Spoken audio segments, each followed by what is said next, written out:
محمد وآل محمد وعجل فرجهم. اپنی صحت و سلامتی کے لیے اس مجلس کی قبولیت کے لیے ایک اور بار ضرور پڑھ دیجیے محمد وآل اللهم صل على محمد وآل محمد وعجل فرجهم. اعوذ باللہ من الشیطان الرجیم بسم اللہ الرحمن الرحیم الحمد للہ رب العالمین الحمد للہ الذی هو الاول والآخر والظاہر والباطن وله الملك وله الحمد يحيي ويميت ويميت ويحيي وهو حي لا يموت بيده الخير وهو على كل شيء قدير.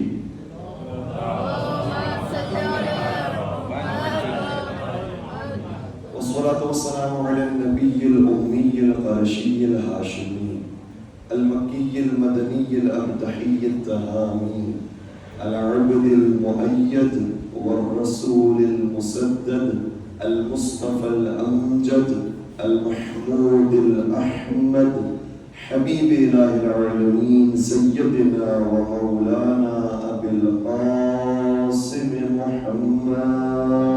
اللهم صل على محمد وآل محمد وعجل وعلى فرجهم. أهل بيته الطيبين الطاهرين المعصومين المظلومين الذين أذهب الله عنهم الرجس وطهرهم تطهيرا. اللهم صل على محمد وآل محمد وعجل فرجهم. ولعنة الله على أعدائهم أجمعين. أما بعد فقد قال الله تبارك وتعالى في محكم كتابه المجيد وفرقانه الحميد بسم الله الرحمن الرحيم لقد كان لكم في رسول الله أسوة حسنة لمن كان يرجو الله واليوم الآخر وذكر الله كثيرا.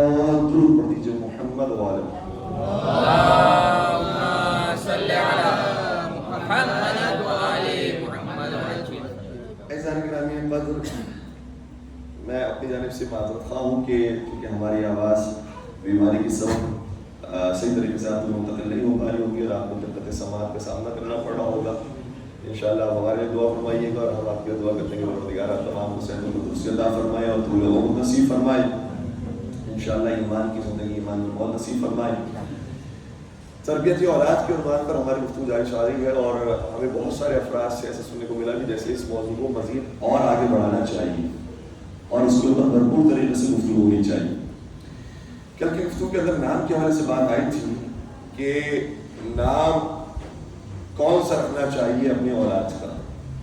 ہمارے یہاں کبھی کبھار بہت ساری چیزیں ایسی ہوتی ہیں کہ جو کم بیان ہونے کی وجہ سے بے اہمیت ہو گئی ہے، یعنی اس کو اتنی امپورٹنس نہیں دی گئی. جو ہماری نئی آنے والی نسل ہے وہ کبھی کبھار کہتی ہے کہ اہل بیت کا اتنا ذکر کیوں ہوتا ہے ممبروں سے. یہ کیوں کہتی ہے؟ اس لیے کہتی ہے کہ انہیں معلوم نہیں ہے کہ اہل بیت کے اوپر کتنا ظلم ڈھایا گیا ہے. ایک ہم نے واقعہ کربلا سنا ہے، کسی حد تک ایام فاتحہ میں شہادت حضرت زہرا سلام علیہ کو سنا ہے.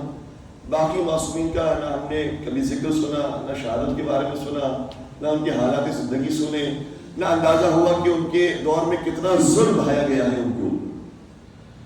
تو جنہوں نے مجلسوں کے اندر شرکت کی اور اہل بیت کا ذکر سنا ہے، وہ جو پہلے ویوز اپنے رکھتے تھے کہ تعلیمات اہل بیت کو بیان کریں، سیرت اہل بیت کو بیان کریں، نماز روزے کا ذکر کریں، جب انہوں نے اہل بیت پر ڈھائے جانے والے مسائل کو سنا، خود کہتے ہیں کہ خدا کی قسم جو کرتے ہیں ذاکرین اسے ہی کرتے ہیں. اہل بیت کا اسی طریقے سے ذکر ہونا چاہیے. اتنے مظالم اہل بیت پر ڈھائے گئے. رسول اکرم کے چلے جانے کے بعد مولانا سید سجاد مدینہ کے اندر بیان فرمائے کہ اگر نبی اکرم ہمارے بارے میں یہ کہہ کر جاتے کہ ہم پر ظلم ڈھاؤ، میری حال پر ظلم کرو، تو خدا کی قسم انہوں نے مودت اہل بیت کا سننے کے بعد جتنا ہم پر ظلم کر دیا ہے اس سے زیادہ ظلم نہیں کر سکتے.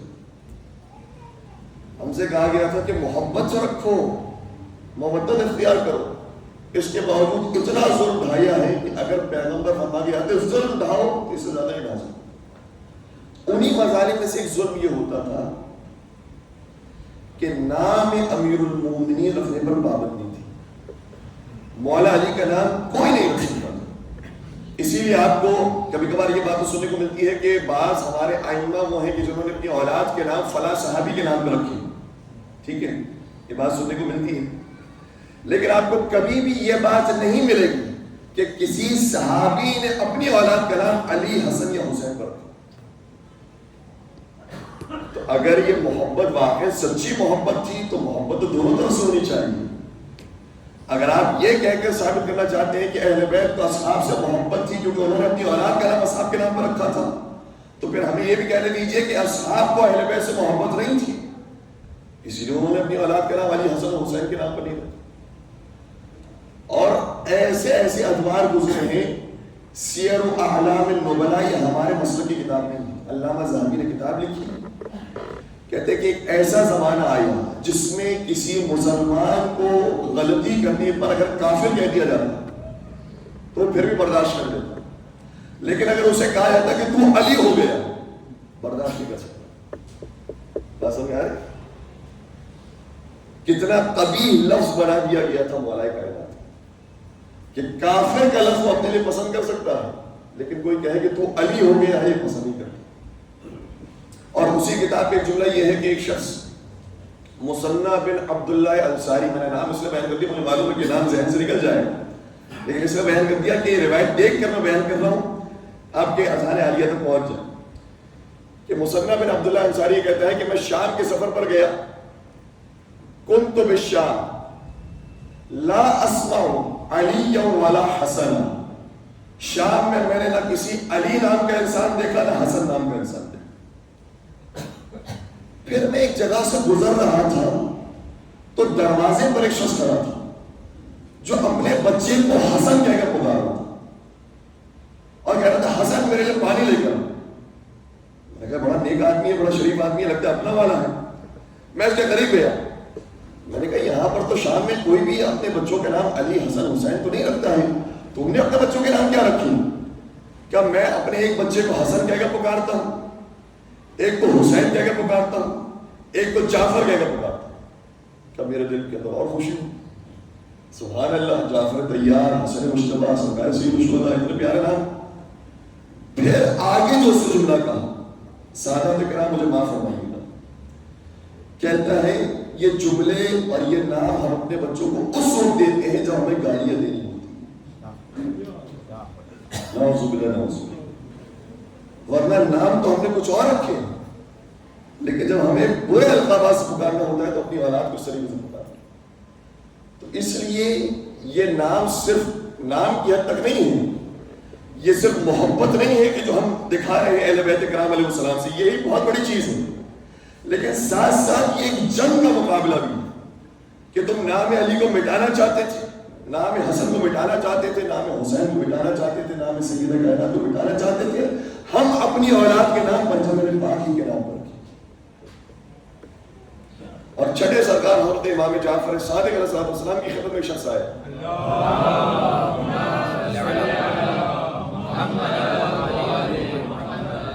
کیا لگا فرزند رسول ہم اپنے بچوں کے نام آپ معصومین کے نام پر دیں، کہ ایسا کوئی فائدہ بھی ہوتا ہے؟ اب سنیے گا کتنا اہم فائدہ ہے کہ جو یہ چھٹے سرکار بیان ہوتا ہے۔ فرمانے لگے بالکل اس کا فائدہ ہوتا ہے، کیوں؟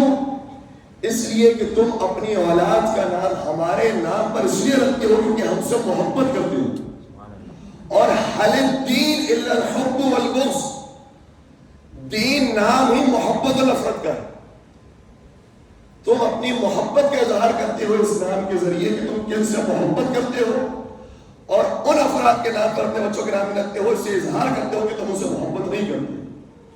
اور دین مجموعہ ہے محبت و نفرت کا، لا الہ الا اللہ میں اللہ سے محبت ہے، باقی سارے معبودوں سے نفرت ہے۔ محمد رسول اللہ میں محمد مصطفیٰ سے محبت ہے، باقی جتنے جعلی رسول ہیں سب سے نفرت ہے۔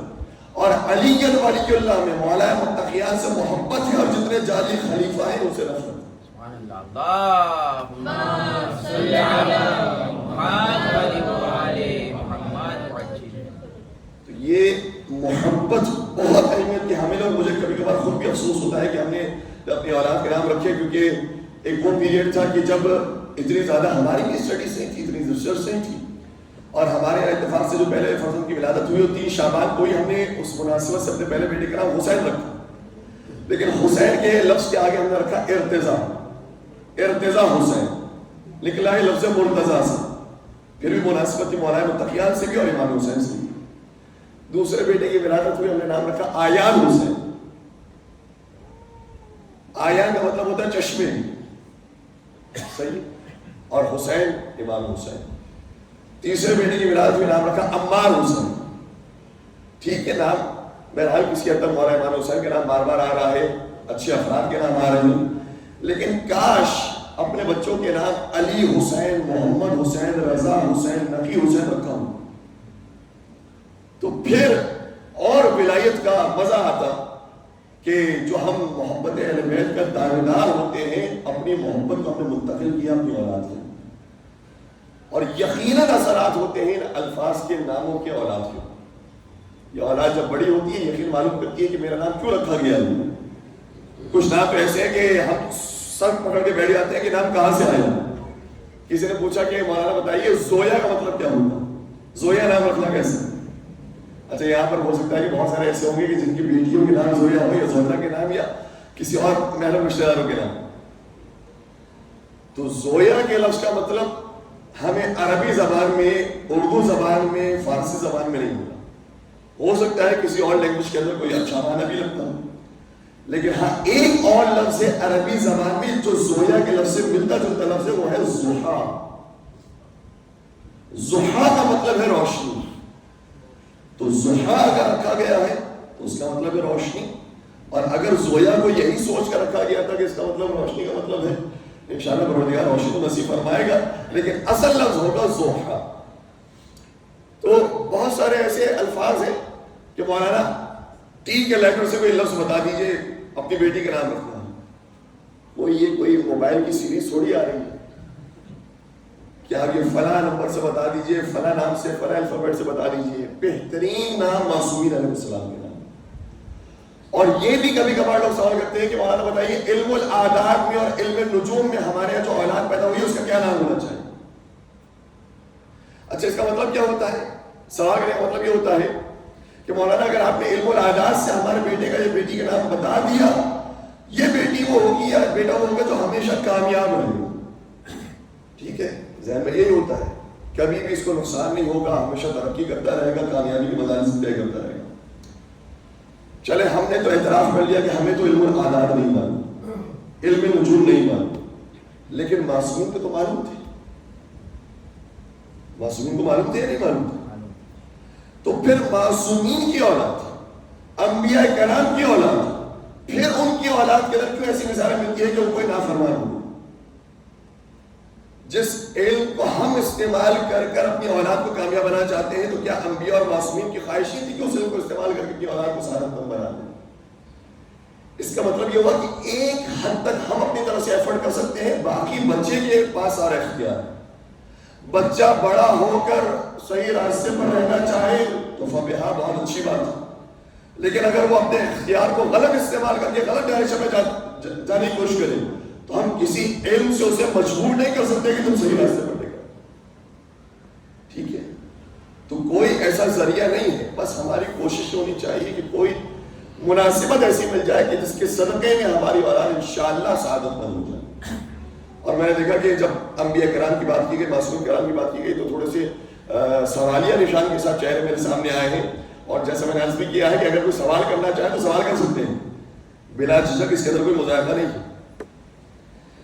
حضرت نوح علیہ السلام کی مصر کی مثال تو مشہور ہے کہ دریا میں وہ غرق ہو گیا، حضرت نوح علیہ السلام کشتی میں سوار ہو کر اپنی جان بچا گئے۔ معصومین کی زندگی کے اندر بھی ایسی مثالیں ملتی ہیں۔ حضرت یعقوب علیہ السلام کی مثال، ایک یوسف علیہ السلام تھے جو نبی خدا تھے، باقی سب وہ تھے جو نبی کو مارنے والے تھے۔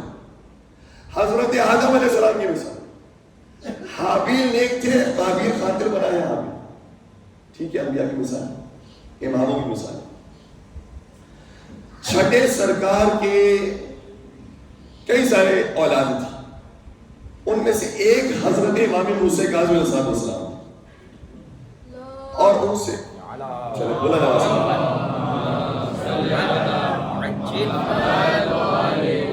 یہ بھی ایک بڑے عشق کی دلیل ہے کہ ہمارے بچوں کو محبت اہل بیت کس قدر زیادہ ہے۔ اس محبت کو مزید اجاگر کرنے کے لیے ایک بار ضرور پڑھیے محمد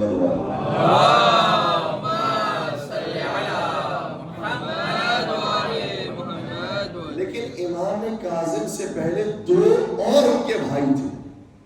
ایک جناب اسماعیل جو چھٹے امام کی زندگی میں مر گئے اور ایک عبداللہ افدہی. اسماعیل تو ان کی حیات کے اندر ہی فوت کر گئے تھے چھٹے امام کی زندگی کے اندر, لیکن عبداللہ افدہی جو زندہ تھا باقاعدہ تاریخ کہتی ہے کہ اس نے بھی دعویٰ امامت کیا تھا اور امام موسیٰ کاظم کو امام نہیں مانتا تھا. بھائی ہے امام کو, لیکن امام کو بھائی نہیں, امام کو امام نہیں مانتا. اور کئی دفعہ اس نے بحث کی, امام نے کہا اسے چھوڑ دو, اس کی زندگی بہت قلیل رکھی گئی, اور اسی دن کے اندر یہ بھی مر گئے. تو عبداللہ افدہی چھٹے امام کا بیٹا ہے, 7 امام کا بھائی ہے, لیکن اس کے باوجود بھی گمراہ ہوئے. تو کیا چھٹے امام کے پاس علم جفر موجود نہیں ہے, علم آداب موجود نہیں ہے, علم نجوم, علم حیت موجود نہیں ہے؟ یہ ساری چیزیں ہیں, لیکن اس کے باوجود کوئی ایسا فارمولا خدا نے دنیا میں نہیں دیا ہے کہ یہ تم پڑھ دو منتر, اس کے بعد تمہاری اولاد کی چھٹی ہو گئی, وہ کبھی بھی نہیں بیٹھے گی. ایسی کوئی گارنٹی نہ 12 مہینے کی ہے, نہ 24 مہینے کی ہے, نہ 6 سال کی, کوئی نہ وارنٹی ہے نہ گارنٹی. تو محنت مسلسل ہمیں والدین ہونے کے اعتبار سے کرتی ہیں, اور خود اولاد کو بھی پھر ذمہ داری اپنی سمجھنی ہے کہ بہرحال انہیں جواب دینا ہے پروردگار کے حضور.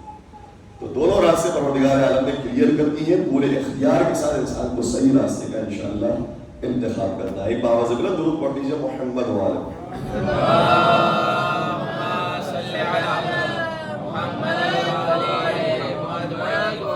نعرے تکبیر, اللہ اکبر, نعرے رسالت, یا رسول اللہ, نعرے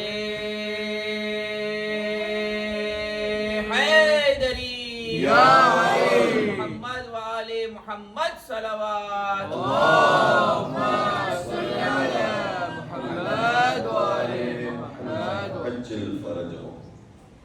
تو سب سے پہلی بات نام کے حوالے سے, اس کے بعد ہمیں عرض کرنے کی کوشش کی تھی کہ جب بچے کی ولادت ہو جائے اس وقت سے لے کر 7 سال تک شدید اسے محبت دی جائے, بہت پیار کرنے کی اس عمر کے اندر ضرورت ہوتی ہے. پیغمبر اکرم کے جتنے واقعات آپ کو دکھائی دیں گے کہ امام حسن امام حسین سے محبت کا اظہار کر رہے ہیں, وہ اسی چھوٹی عمر کے اندر وہ ہمیں سکھانے کے لیے ہے کہ اپنے بچوں سے اسی طرح سے پیار کرنا. روایت میں سنا یہ ہے کہ مرتبہ نبی اکرم امام حسین کو اپنی آغوش میں بٹھا کر شدید محبت کر رہے ہیں.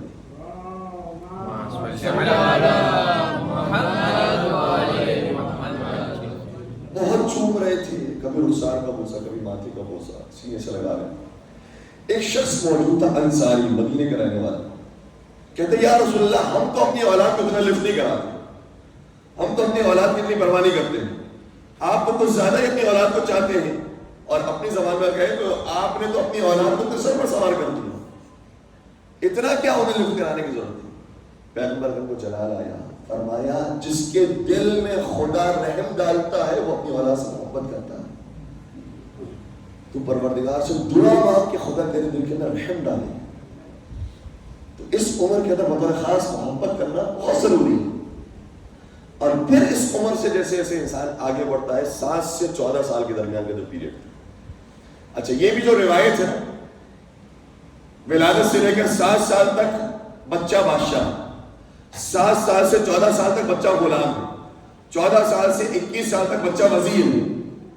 تو ایسا نہیں ہے کہ جو 6 سال کا آخری دن آیا ہم نے کہا بس آج تیری بادشاہت ختم ہونے والی, کل دیکھ تیری کیسی پٹائی ہوتی, یہ غلام بننا ہے تو اب تک تو بادشاہ تھا میرا, کل میں سارا بدلہ لینے والا. یہ مطلب نہیں, مطلب یہ ہے کہ گریجولی اسے بادشاہت سے غلامی کی طرف لے کر جائیں. یعنی پہلے ہم اس کی بات مانا کرتے تھے, اب اس کی ایسی ٹریننگ کریں کہ وہ ہماری بات گریجولی لے کر جائیں. اس نہیں کہ ایک دن دن ہے دوسرے دن رات ہے. اور پھر یہ 7 سال سے جو 14 سال کا پیریڈ ہے, اس میں بطور خاص بچے کو جتنا انسان بزی رکھ سکتا ہے, مصروف رکھ سکتا ہے, اتنا مصروف ہونے کی کوشش کرے. بلکہ میں تو یہ کہوں گا کہ آج کل کے تو حالات ایسے ہیں کہ اگر انسان کے پاس وقت نکل آئے اور وہ فارغ ہو جائے تو شیطان اس کو فارغ نہیں بیٹھنے دیتا. اتنے حربے اس کے پاس موجود ہیں, اتنے وسوسے موجود ہیں کہ کہیں نہ کہیں شیطان اپنے راستے پر لگائی دیتا ہے. اس لیے کسی بھی عمر میں انسان ہو فارغ نہ بیٹھے, اپنا شیڈیول بہت زیادہ ٹائٹ رکھے, مصروف رکھے. ساتھ سرکار حضرت امام حسین کاظم علیہ السلام کی روایت ہے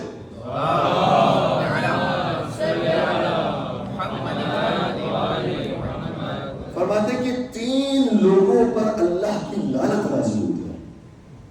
ایک وہ شخص جو پورے گھر کے اندر اکیلا رہتا ہے. دوسرا وہ شخص جو جب سفر پر جاتا ہے تو اکیلے جاتا ہے. تیسرا وہ شخص جب دسترخوان پر بیٹھتا ہے تو اس کے ساتھ کوئی نہیں ہوتا, اکیلے کھانا کھاتا. اب محسوس کریں گے تینوں چیزیں ایسی ہیں جو انسان کو شیطان کے راستے کی طرف لے کے جا سکتی ہیں. البتہ جس طرح سے رحمت اور صلوات کی کیٹیگریز ہیں, قرآن کریم کے اندر آیا ہے کہ مومنین پر بھی صلوات ہے, قرآن کریم کے اندر آیا ہے کہ اعلی رسول پر بھی صلوات, اور قرآن کریم کے اندر آیا ہے نبی اکرم پر بھی صلوات. لیکن صلوات کی کیٹیگریز کے اندر فرق ہے. اسی طریقے سے لعنت کی کیٹیگریز کے اندر بھی فرق ہے.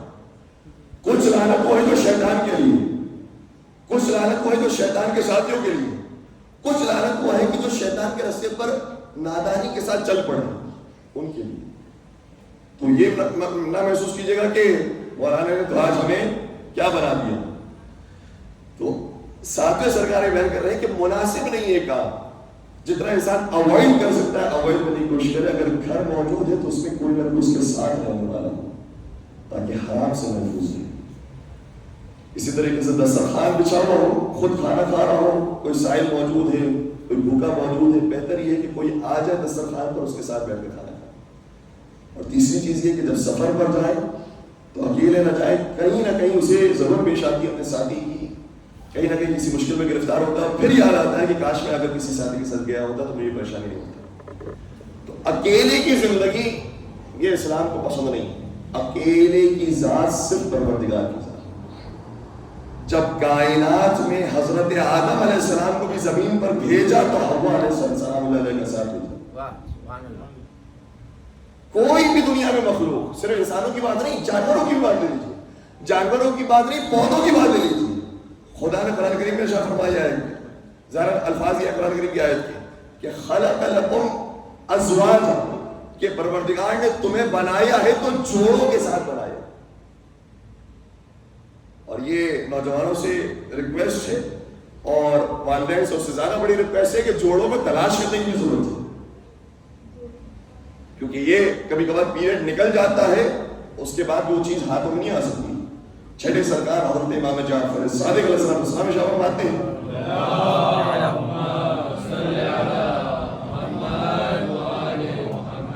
فرمایا کہ جب بچہ نوجوانی کے مراحل میں داخل ہو جائے تو کوشش کرو کہ اس کے لیے جوڑا تلاش کرو. یعنی جیسی بالغ ہو جائے اس کے بعد سے کوشش کرنے لگو کہ اس کی شادی ہو جائے جتنا جلد ہو سکے. اور پھر آگے شاہ فرماتے ہیں کہ اگر تم نے ایسے موقع پر شادی نہیں کروائی تو پھر اس کا انجام اسی پھل کی طرح ہوگا, اسی فروٹ کی طرح ہوگا کہ جب وہ کچا ہوتے ہوتے پک جاتا ہے اور اسے نہیں توڑا جاتا اور نہیں استعمال کیا جاتا تو پڑے پڑے وہ سڑ جاتا, پھر وہ بیکار ہو جاتا ہے, پھینکنے کے قابل ہو جاتا ہے. اس لیے موقع مناسبت کے ساتھ اس کی بہترین انداز میں شادی کرو. اور ظاہر سی کی بات ہے کہ شادی کے اندر کوئی 2+2 کا اصول نہیں ہے کہ ہم نے فلاں فلاں اگر شرائط دیکھی تو 100% بہترین شادی ہو جائے. نہیں, کبھی جناب آسیہ سلام علیہ کی طرح فرعون جیسے شوہر بھی مل سکتا ہے, کبھی حضرت خدیجہ طاہرہ کی طرح بہترین شوہر بھی مل سکتا ہے, کبھی مولا کائنات کی طرح بہترین زوجہ بھی مل سکتی ہے. تو مختلف کیریکٹرز ہمارے سامنے موجود ہیں, لیکن کہیں پر بھی ہمیں یہ مثال نہیں ملتی کہ جوڑے تلاش نہ کرو. یہ بہترین وقت ہے, یہ ضرورت ہے انسان کی, اس لیے ضرورت کو پورا ہونا ضروری ہے.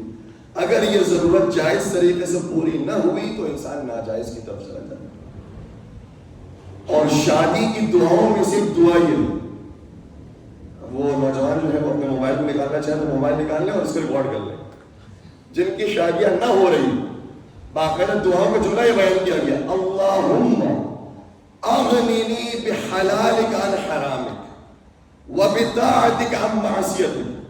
پروردگار حلال کے ذریعے ہمیں حرام سے بچا لے, اور اپنی اطاعت کے ذریعے اپنی معصیت سے بچائیں. تو جب پروردگار نے حلال راستہ رکھا ہے اور آج کل کا زمانہ بھی بڑا خطرناک ہے, تو ہمیں اس بارے میں بھی فکر کرنی چاہیے. ایک درود پڑھ دیجیے گا محمد وعلی محمد.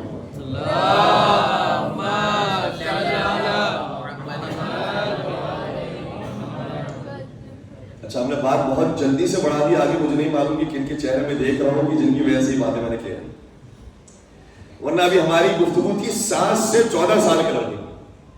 ابھی تو 7 سے 14 سال کا بچہ ہے, اس کے ساتھ کیا رویہ ہونا چاہیے. معصومین علیہ السلام نے یہ سکھایا ہے کہ اس عمر کے بچوں کو ایک تو بزی رکھنا, مصروف رکھنا, پھر کمپٹیشن میں ڈالنا. بہت پسند ہوتا ہے بچوں کو کرکٹ کا کمپٹیشن کروانا, چاہے کوئی حرج نہیں, حلال ہے یہ چیز. فٹ بال کا کمپٹیشن کروانا, چاہے کوئی حرج نہیں, حلال ہے یہ چیز. معصومین نے حضرت امام حسن اور امام حسین کی زندگی اور ان کی ایگزامپل ہمارے سامنے رکھی, اور اس سے زیادہ پاک مثالیں ہو نہیں سکتی. کتنے سارے واقعات ہیں, میں نے کس کس کے نام لوں, کچھ واقعات آپ کو ازبر یاد ہوں گے. تسبیح کے دانے والا واقعہ, کیا کمپٹیشن نہیں کروایا گیا؟ نقاشی اور ڈرائنگ بنانے والا واقعہ, کیا کمپٹیشن نہیں کروایا گیا؟ وضو والا واقعہ, کیا کمپٹیشن دونوں نہیں کروایا؟ اور ایک واقعہ ملتا ہے کشتی کا. یعنی میں ویسے تو یہ کہ لفظ کبھی بھی ممبر پہ استعمال نہیں کرتا ہوں, لیکن مجھے کہا گیا ہے کہ انگلش کے الفاظ کو آپ استعمال کریں, اس لیے مجبور میں کہنے کو مجبور ہو رہا ہوں کہ ریسلنگ کا یہ کمپٹیشن بھی کروایا. اور روایت یہ کہتی ہے کہ پیغمبر اکرم امام حسن امام حسین کو کہہ رہے ہیں کہ خوب ایک دوسرے کے ساتھ بہترین انداز میں کمپٹیشن کرو, اور پھر پیغمبر امام حسن کے ساتھ دے رہے تھے, اے حسن حسین کو پچھاڑو, اے حسن حسین کو گرا دو. اچھا, اتنے میں جناب سیدہ کائنات تشریف لائے, اور جب انہوں نے پیغمبر اکرم کے جملے سنے گھبرا, اور شاید گھبرائی ہمارے خاطر گھبرائی تاکہ ہمارے ہم تک ایک میسج پہنچ سکے. کہا بابا یہ آپ کو کیا ہو گیا, بڑے کو آپ کہہ رہے ہیں کہ چھوٹے کو پچھاڑیں, آپ بڑے کا ساتھ دے رہے ہیں, چھوٹے کا کون ساتھ دے گا؟ کہ تجھے نہیں معلوم میں حسن کا ساتھ دے رہا ہوں, جبرائیل حسین کا ساتھ دے رہا. اور جب بھی کمپٹیشن ہوا ہے امام حسن امام حسین میں, نتیجہ ہمیشہ ایک ہی نکلا. یہ اتنی خوبصورت بات ہے.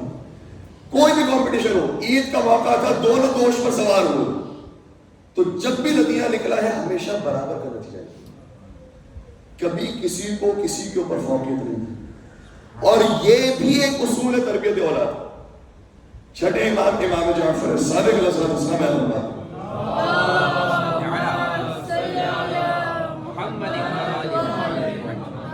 فرماتے کہ ہمارے بابا جان ہمارے کچھ بھائیوں کو حد سے زیادہ پیار کر دیا کرتے تھے اور زیادہ ان سے محبت کیا کرتے تھے, جبکہ وہ لائق تعریف اور لائق محبت نہیں ہوتے تھے.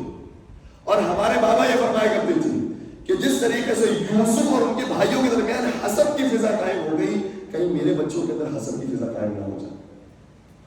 اس لیے جو مجھے اتنا زیادہ صلاحیت والا اور قابلیت والا نہیں بھی لگتا ہے, میں اسے بھی پیار کرتا ہوں تاکہ بھائیوں کے درمیان یہ حسد کی فضا قائم ہو. یہ بھی ماں باپ کو خیال رکھنا ضروری ہے کہ کبھی کبھار انسان دیکھ رہا ہوتا ہے کہ میرا فلاں بیٹے کے اندر زیادہ ادب و احترام ہے, ماں باپ کا زیادہ احترام کرتا ہے, ماں باپ کی زیادہ خدمت کرتا ہے, تو ہر جگہ پر ماں باپ عام طور پر اسی کا نام لے رہے ہوتے ہیں, ہر جگہ پر اسے اپریشیٹ کر رہے ہوتے ہیں. جبکہ معصوم نے فرمایا ہے کوشش یہ کرو کہ مساوات رکھو, چاہے اس کے اندر دوسرے کے اندر کوتاہی پائی جاتی ہے, مساوات رکھو. تم نہیں جانتے ہو کہ دوسرے جس کو تم سمجھ رہے ہو کہ اس کے اندر کوئی صلاحیت نہیں ہے, پروردگار نے اس کے اندر کیا صلاحیت ہے, اور تم فی الحال یہ دیکھ رہے ہو کہ وہ تمہاری خدمت کر رہا ہے, بڑا ہو کر شاید وہ جو فرزند ہے جو بظاہر خدمت نہیں کر رہا تھا, بعد میں وہ تمہارا سہارا تھا. لیکن اگر برابر سے محبت نہیں دی گئی, وہ دور ہو جائے گا, نفرتیں پیدا ہو جائیں گی, بھائیوں میں آپس میں جھگڑے پیدا ہو جائیں گی. اس لیے تمام اولاد کو برابر سے پیار کرنا یہ بہت ضروری ہے. نبی اکرم حضرت محمد مصطفیٰ صلی اللہ علیہ وسلم کے سامنے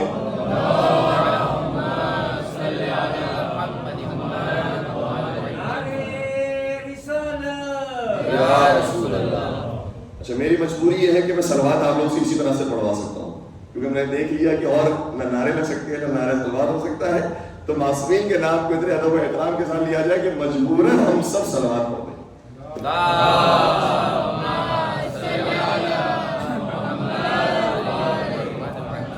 پیغمبر نے اپنے سامنے شخص کو دیکھا, اس نے اپنی ایک گود میں اپنے ایک بیٹے کو بٹھایا, دوسری گود میں دوسرے بیٹے کو, مسلسل ایک ہی بیٹے کو پیار کرتا جا رہا ہے, پیار کرتا جا رہا ہے. پیغمبر نے فرمایا تو نے انصاف سے کام نہیں کیا, تو نے جتنا پیار اپنے اس بیٹے کو کیا تھا تیرے لیے واجب تھا, ضروری تھا کہ اس بیٹے کو بھی اتنا ہی پیار کر. مساوات قائم کرنا بہت ضروری ہے. البتہ یہ چیزیں بھی ہمیں سکھائی گئی ہیں اور اتنا ڈیپ ہو کر اسلام نے بات کی ہے ہم تصور نہیں کر سکتے. فیملی لائف کو بہت زیادہ امپورٹنس دی ہے اسلام نے. ہمارے یہاں کبھی کبھار یہ تصور کیا جاتا ہے کہ جو تبلیغ کا کام ہے, دین کا کام ہے, وہ ممبر پر آنے والے عالم دین کو کرنا ہے. عالم دین کو نہیں کرنا. ہر گھر کے اندر باپ اور ماں موجود ہے کہ جو اپنے بچوں کی تربیت کرنے کے لیے کافی. پھر اگر ماں باپ تربیت کر رہے ہیں, باہر نہ کسی مولوی کی ضرورت ہے, نہ عالم کی, نہ ذاکر کی, کسی کی ضرورت ہے. گھر کا ماحول ایسا ہو, فیملی سسٹم ایسا ہو کہ باہر کسی اور شخص کی ضرورت ہی نہ ہو. اور فوکس کیا ہے بطور خاص قرآن کریم نے بھی تو فیملی کو فوکس کیا.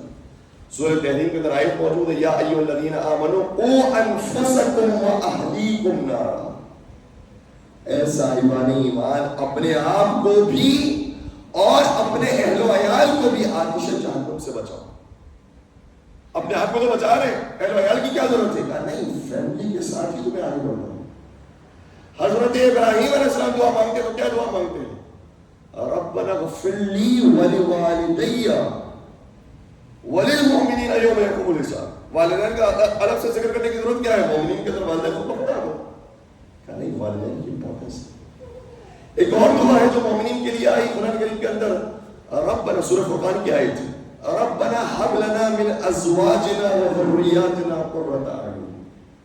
پروردگار ہماری ازواج کو اور ہماری اولاد کو ہماری آنکھوں کی ٹھنڈک بنا دے.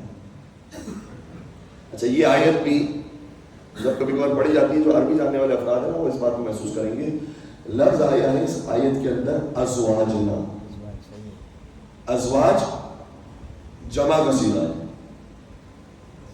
اور عربی زبان میں جمع شروع ہوتا ہے 3 یا 3 سے زیادہ.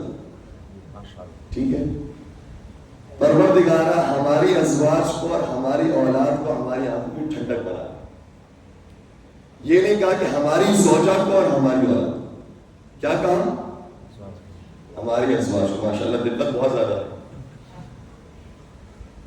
تو کیا مطلب, کیا قرآن کریم ترغیب دلا رہا ہے کہ ایک سے زیادہ شادی ہونی چاہیے؟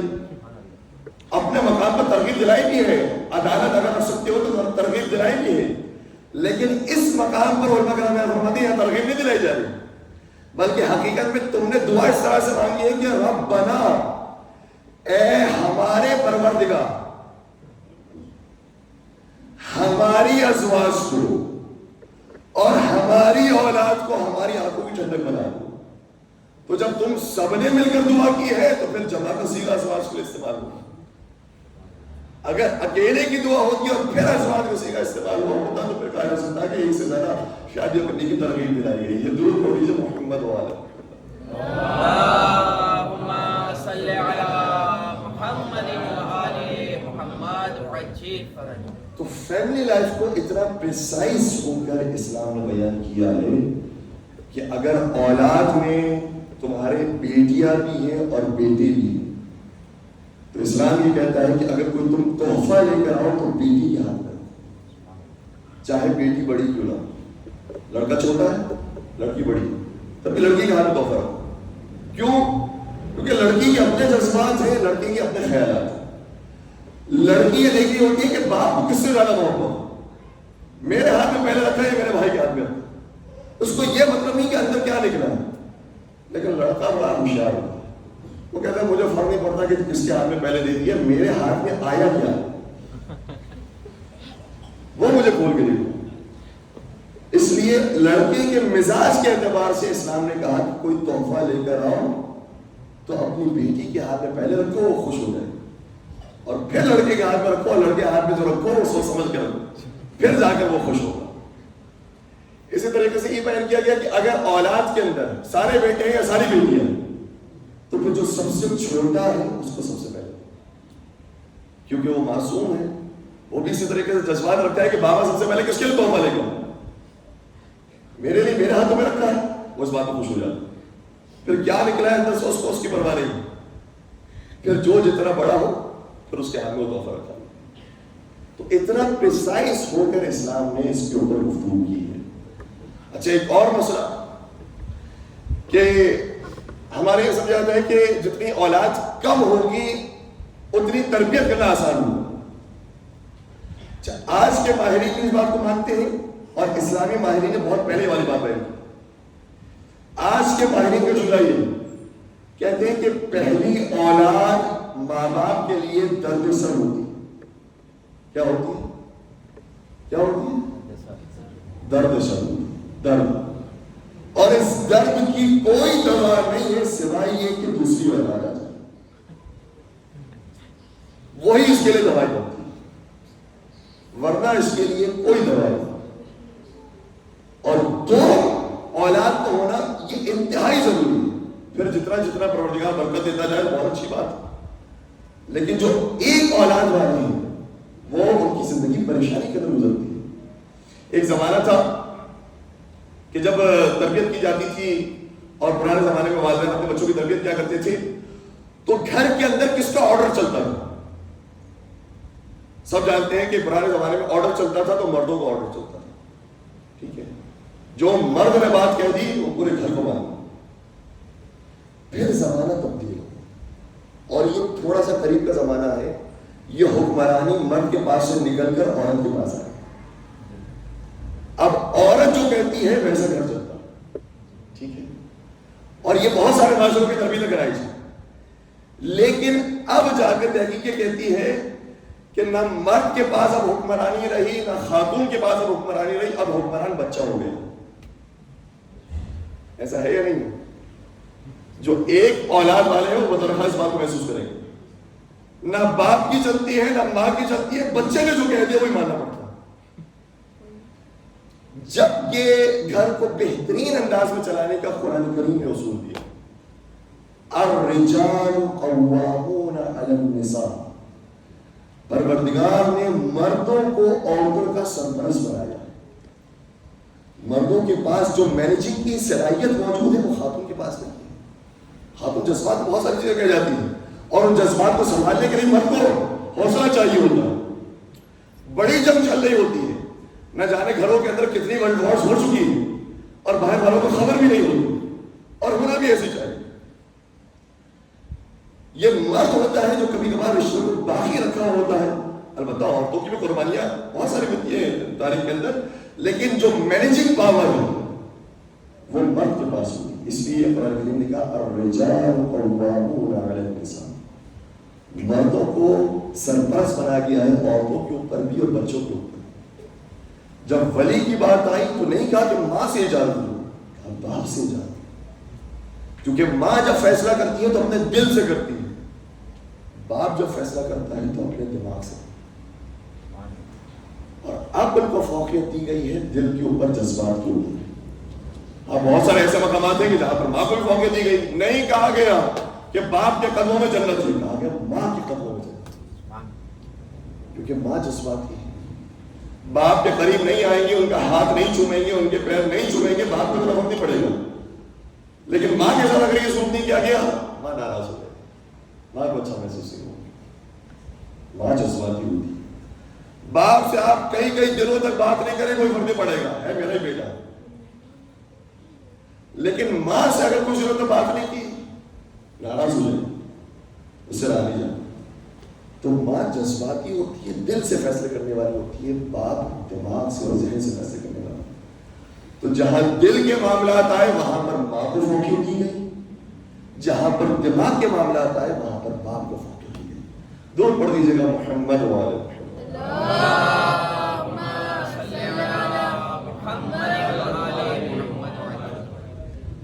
ابھی ہم بہت تیزی سے جانے کی کوشش کر رہے ہیں، لیکن اس کے باوجود ہمارے وقت میں گنجائش ختم ہو جاتی ہے. 14 سے 21 سال کی عمر میں کیا کیا رویہ ہونا چاہیے یہ اس کے اوپر مکمل اور بحث ہے. اور معصومین کی جو جوانی ہے وہ واقعی پڑھنے کے قابل ہے. ایک لمحہ ضائع نہیں کیا ہے ائمہ چاروں اسلام. وہ جو میں کہہ رہا تھا کہ 25 سالہ جو ہم کہتے ہیں کہ مولا علی خاموش تھے، تو خاموش تھے کا کیا مطلب ہے؟ گھر کے کسی گوشے میں بیٹھے ہوئے تھے، بس قرآن کریم پڑھا کرتے تھے، نمازیں پڑھا کرتے تھے، خاموش رہا کرتے تھے، کسی سے بات نہیں کرتے تھے، یہ مطلب ہے؟ یا یہ مطلب ہے کہ مولا علی علیہ السلام نے اس 25 سالہ دور میں پھر خلافت کی بات نہیں کی، پھر سیاست کی بات نہیں کی، لیکن اپنی زندگی کے دوسرے کاموں کو بھرپور طریقے سے انجام دیا؟ صرف میں چند نمونے آپ کے سامنے پیش کر رہا ہوں کیونکہ دامن وقت میں گنجائش ہے. مولا علی نے اپنے اس 25 سالہ دور کے اندر مدینہ سے لے کر مکہ کے راستوں میں 100 کنویں کھودے تھے، خود اپنے ہاتھوں سے کھودے تھے. کتنے کنویں؟ 100. ایک کنواں کھودنے میں کتنا وقت لگتا ہے؟ ایک ہفتہ، ایک مہینہ، 100 کنویں. اور بعض روایتیں کہتی ہے 100 نہیں 170 کنویں کھودے. اور ابن ابی الحدیث موصلی یہ کہتا ہے کہ مولا علی کی شان یہ ہوتی تھی جب کنواں کھودتے تھے اور پانی اس میں سے ابلنے لگتا تھا، پانی کو دیکھتے تھے اور فرماتے تھے پروردگار یہ پانی میں نے رائے خدا میں وقف کر دیا. اپنے لیے کنواں نہیں رکھتے تھے، حاجیوں کو پلانے کے لیے. مدینہ سے لے کر مکے کے راستے میں حاجی آتے تھے تاکہ وہ سیراب ہو. مولا علی نے اس طرح سے دنیا کو سیراب کیا ہے اور علی کے بچوں کو اس طرح سے کربلا میں پیاسا مارا. یہ صرف کنووں کی بات ہے. پھر مولا علی نے باغات آباد کیے. آج سعودی عرب کے میپ کے اوپر آپ دیکھیے گا ایک شہر موجود ہے جس شہر کا نام ہے ینبوع. مدینہ سے کچھ فاصلے پر ہے، ظاہر وہاں پر ریڈ سی بہتا ہے جس کی بارڈر پر یہ شہر پڑتا ہے ینبوع. ینبوع نامی شہر مولا علی کے زمانے میں موجود نہیں تھا. پورا یہ شہر آباد کیا ہے تو مولا علیہ السلام. اللہم صلی علی محمد وعلی نعرے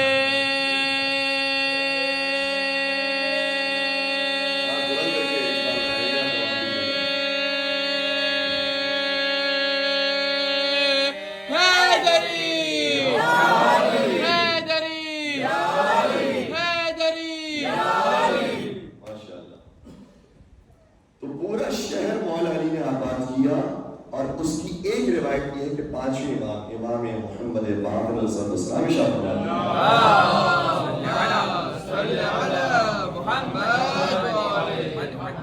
فرماتے ہیں ایک مرتبہ ہمارے جد امیر المومنین اونٹ پر سوار ہو کر جا رہے تھے مدینہ سے باہر، اور امام کے بیک سائڈ پر پشت پر ایک بوری موجود تھی، ایک تھیلا بہت بڑا سا موجود تھا. کسی نے سوال کیا کہ کس چیز کا تھیلا ہے؟ اس تھیلے کے اندر، اس بوری کے اندر کھجور کے بیج موجود تھے، خورما ڈیٹس، اس کے بیج سیڈز موجود تھے. لیکن مولا نے نہیں فرمایا کہ اس کے اندر خورما کے بیج موجود ہیں. جب سوال کیا اس کے اندر کیا ہے تو فرمایا اس کے اندر خورما کے درخت موجود ہیں. درخت موجود. اور کتنے درخت موجود ہیں؟ فرمایا اس بوری کے اندر 1,00,000 خورما کے درخت موجود. اور امام باقر فرماتے ہیں کہ ہمارے جد میں ینبوع کے مقام پر جا کر 1,00,000 بیج کو بویا، اور خدا کی قسم کوئی ایک بھی بیج ایسا نہیں تھا جو ضائع ہو، اور ہر بیج سے درخت نکلا. تھوڑی دیر کے تصور کیجئے گا کہ اگر یہاں پر 10 درخت لگے ہوئے ہوں تو کتنا ایریا چاہیے ہو، 100 لگے ہوں تو کتنا ایریا چاہیے ہو، 1000 لگے ہوں تو کتنا ایریا چاہیے ہوگا، 10,000 کے لیے کتنا اور 1,00,000 کے لیے کتنا. یہ ایک روایت ہے. ینبوع کا شہر پورا آباد کیا ہے مولا علیہ السلام. اور اس طرح سے جب یہ پورا باغ آباد ہوتا تھا تو وہاں پر پھر غلاموں کو بھی خریدا کرتے تھے.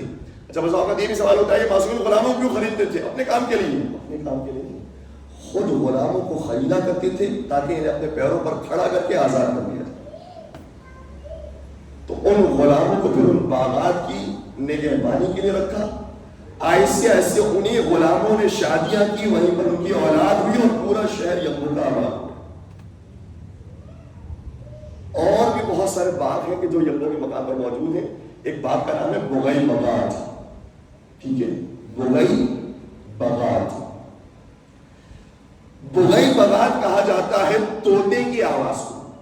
اچھا ہمارے یہاں جو اردو زبان بولنے والے افراد ہیں، ظاہر سی بات ہے کہ ہر پرندے کی کوئی نہ کوئی آواز ہوتی ہے، ہر جانور کی کوئی نہ کوئی آواز ہوتی ہے. جب ہم اپنی زبان میں بات کرتے ہیں تو اس کی آواز کے لیے ایک لفظ بنا دیتے ہیں، حالانکہ ضروری نہیں کہ اسی طرح سے وہ جانور بولتا ہو. جیسے کوا بولے کائے کائے، ٹھیک ہے، حالانکہ ضروری نہیں کہ وہ اسی پروناؤنسیشن کے ساتھ بولے، لیکن ہم نے اردو کے اندر لفظ بنا دیا ہے کوا بولے کائے کائے. عربی زبان میں طوطے کے منہ سے نکلنے والی آواز کے لفظ بنا ہوا ہے باب باب، ٹھیک ہے.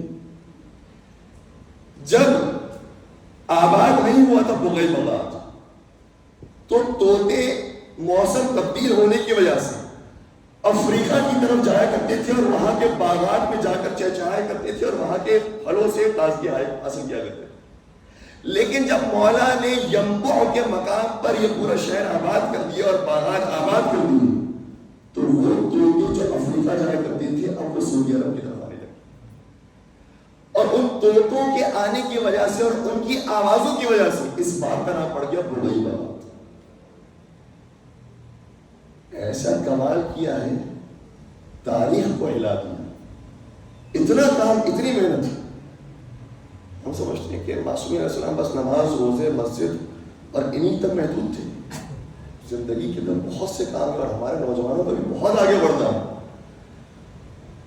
اگر یہ فارغ وقت مل جاتا ہے تو اس کو غنیمت سمجھے، بھرپور طریقے سے اس کو اویل کرنے کی کوشش کریں. اور میں والدین سے درخواست کروں گا کہ اپنی اولاد کو صبح سے لے کر رات تک مصروف ہی رکھیں.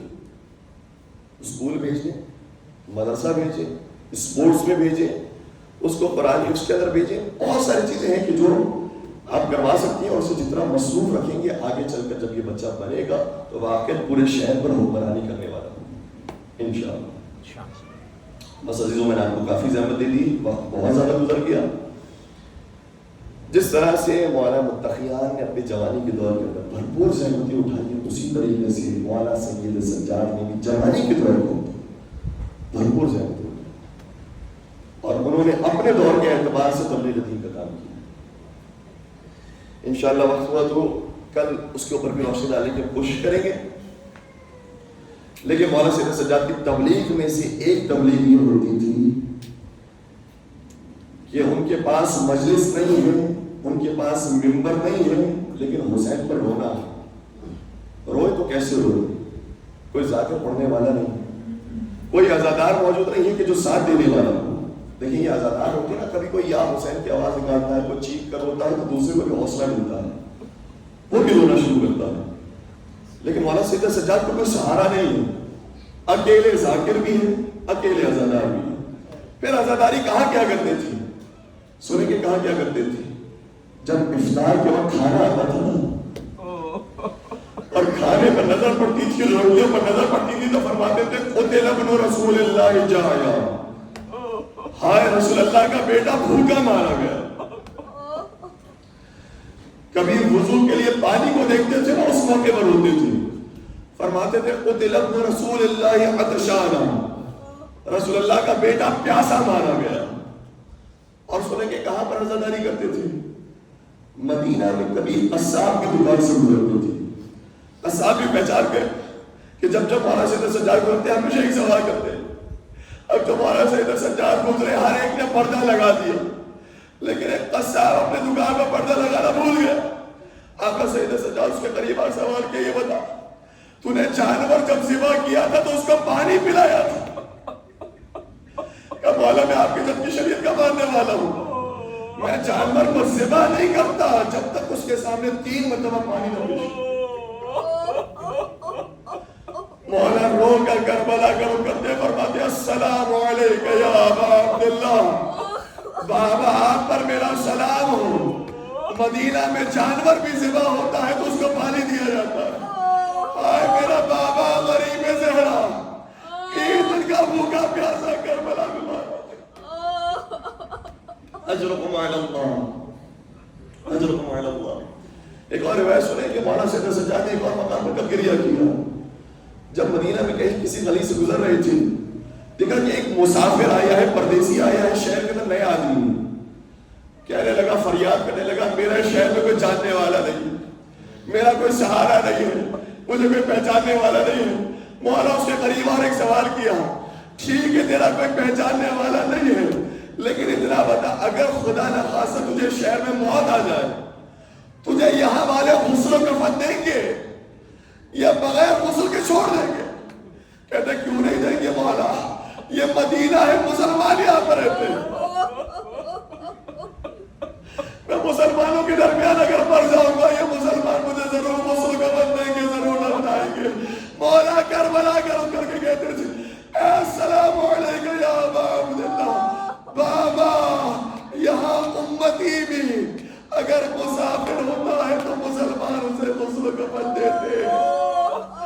وہاں جوانان جنت کا سردار 3 دن تک بے گور و کفن پڑا رہا، کوئی لاشا دفنا نہیں۔ اجرکم علی اللہ، اجرکم علی اللہ۔ اگر ایک اور منزل بھی میرے ساتھ چل سکے انشاءاللہ، بی بی زہرا کے زخموں پر مرہم بن جائیں گے یہ آنسو، انشاءاللہ ان آنسو کے صدقے میں پروردگار مدینہ کی اور کربلا کی زیارت نصیب فرمائے۔ روایت یہ کہتی ہے مولا سید سجاد ایک اور مقام پر بہت روتے تھے۔ کب روتے تھے؟ جب شہدائے کربلا کے کسی یتیم بچے کو دیکھتے تھے۔ جب تک شام میں تھے سکینہ کو دیکھا کرتے تھے تو رویا کرتے تھے۔ جب مدینہ پہنچے تو روایت کہتی ہے حضرت غازی عباس کے بیٹے عبید اللہ کو دیکھا، اور سنیں گے کس حالت میں دیکھا، شہزادی ام البنین اپنے عباس کے بیٹے عبید اللہ کو وہ لباس پہنانے کے لیے آئی جو خود کبھی بچپنے میں حضرت عباس کو پہنائے تھے۔ مولا سجاد کی نگاہ جب اس لباس میں پڑی، فرمانے لگے عبید اللہ تیرے بابا نے حق ادا کر دیا، لا یومک یومک یا ابا عبداللہ، مولا حسین جیسا کوئی دن نہیں تھا۔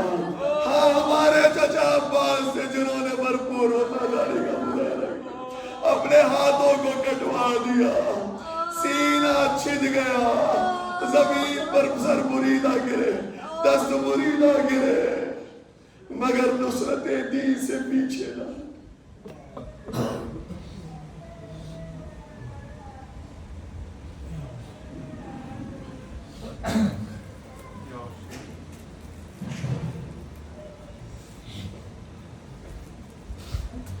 الا ولعنۃ اللہ علی القوم الظالمین وسيعلم الذين ظلموا أي منقلب ينقلبون۔